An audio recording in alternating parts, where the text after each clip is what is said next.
Good morning বন্ধুরা, সবাই কেমন আছো? তো তোমাদের সামনে আজকে নিয়ে আসলাম শালকুমার জিপিতে। তো আজকে আমাদের বিডিও অফিসে যেতে হবে না, কারণ বিডিও অফিসে গেলে হয়রানি হতে হয়। তাই আমাদের জিপিতেই দেওয়া হচ্ছে যুবশ্রী ফর্ম। যারা যারা জানে না অবশ্যই চলে আসবেন আমাদের শালকুমার জিপিতে।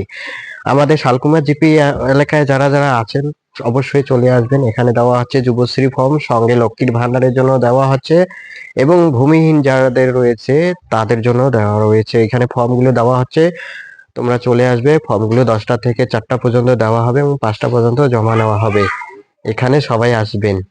আর তোমাদের আমি দেখাচ্ছি যে ফর্মগুলো কিভাবে আপনারা সেই ফর্মে অ্যাপ্লিকেশনটা ভালো করে লিখবেন এবং ভুল ভাল কিছু দিবেন না। সেখানে ভালো করে সমস্ত ডকুমেন্ট অনুযায়ী সবকিছু দেওয়া হবে। তো এখানে লেখাই আছে সমস্ত সবকিছু। তো তোমরা গুলো সবাই দেখে দেখে ভালো করে দিবেন, কেননা একটা ডকুমেন্ট ভুল হয়ে গেলে তোমাদের এটাই রিজেক্ট করে দিবে। তো তোমাদের আমি ফর্মগুলো দেখাচ্ছি, দেখতে থাকুন। তো দেখতেই পাচ্ছ এখানে প্রথমে চাচ্ছে তোমাদের যে রেজিস্ট্রেশন নম্বর ওখানে দেওয়া হবে, এবং সঙ্গে আধার কার্ড নম্বর, মাধ্যমিক পাস সার্টিফিকেট এবং মোবাইল নম্বর, সঙ্গে ব্যাংক ডিটেলস অবশ্যই লাগবে এবং বাধ্যতামূলক এটাই ব্যাংক ডিটেলস। তো তাছাড়াও অনেক কিছু রয়েছে আইডিতে, তোমাদের আমি দেখাচ্ছি এখানে।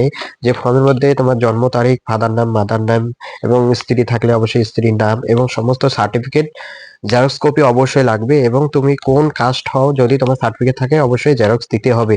এবং পিছন দিকে অনেক কিছু রয়েছে, ব্যাংক ডিটেলস এবং তোমাদের ডিটেলস সবকিছু ভালো করে পূরণ করে দেখে তারপর তোমরা জমা দিতে আসবে। এবং ফর্মগুলো দেওয়া হচ্ছে আমাদের শালকুমার জিপিতে। ফালাকাটা গিয়ে হয়রানি হওয়ার কোনো দরকার নেই, চলে আসো আমাদের শালকুমার অঞ্চল। তো সবাই চলে আসবেন, ভালো থাকুন। সমস্ত